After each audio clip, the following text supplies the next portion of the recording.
New York Times piece details how Democrats are apoplectic about being unable to fulfill their whole reason for being, ruling over the unwilling masses.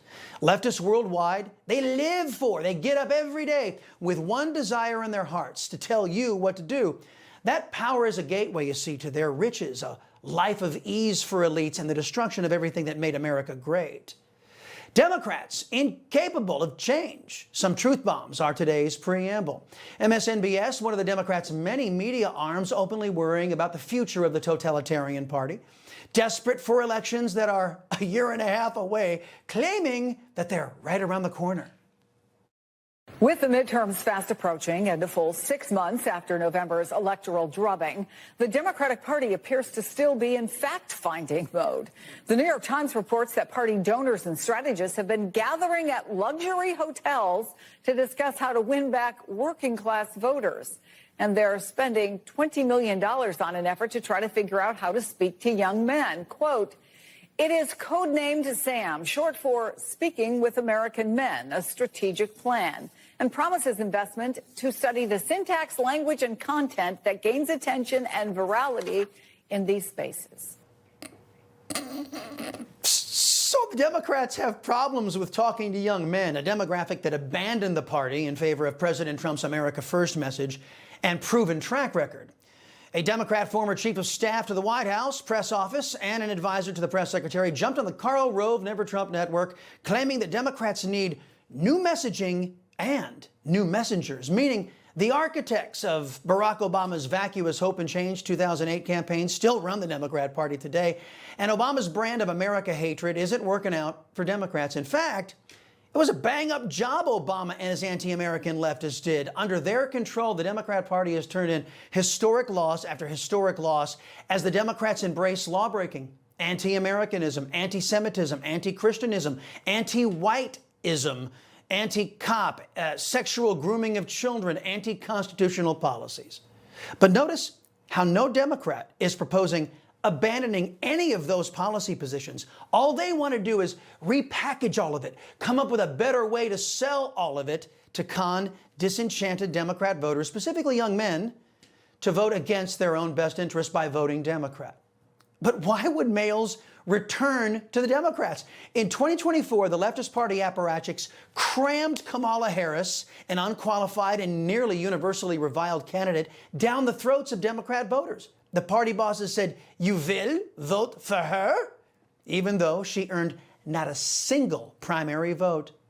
When young men, in particular whites and Latinos, with an historic number of black men, rejected Kamala Harris as president, the left-wing press and the Democrats labeled those men misogynists and racists instead of looking at their unqualified leftist and anti-American candidate and her policies that mirrored President Otto Penn. The leftists in the Democrat Party blamed men for rejecting her and her vacuous, dangerous, and insane policies.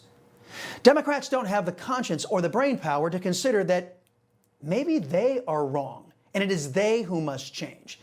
Democrats would have to believe in a government of, by, and for the people to change. Democrats no longer believe in Abraham Lincoln's American vision. But a lot of men do, and many Democrats are waking up to the fact that it was Latino men who rejected Democrats' diversity, inclusion, equity agenda, and the LGBTQ ABCDEFG cultural Marxist agenda. President Trump, with common sense and science at his back, rejected pronouns, rejected government schools undermining parental authority and pushing deviancy onto our children. It was Latinos who rejected Democrats attacking our families and bastardizing the Spanish language, all in an effort to claim that men can be women and vice versa. Men rejected allowing fake women to play in women's sports, endangering real women's opportunities and lives. You see, real men don't want to hurt women, but the Democrat Party does. That's why real men left the Democrat Party. The alleged men who stayed behind, like DNC Vice Chair David Hogg, claim women like Jasmine Crockett are the key to Democrat victory.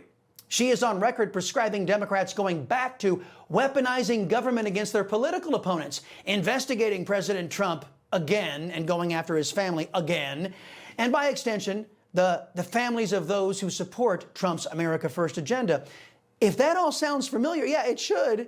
It's what led to historic losses for Democrats as they let their hatred of Trump and America become their sole focus. And in so doing, these Democrats made political vendettas and government expansion their primary focus, and they forgot the people they allegedly served.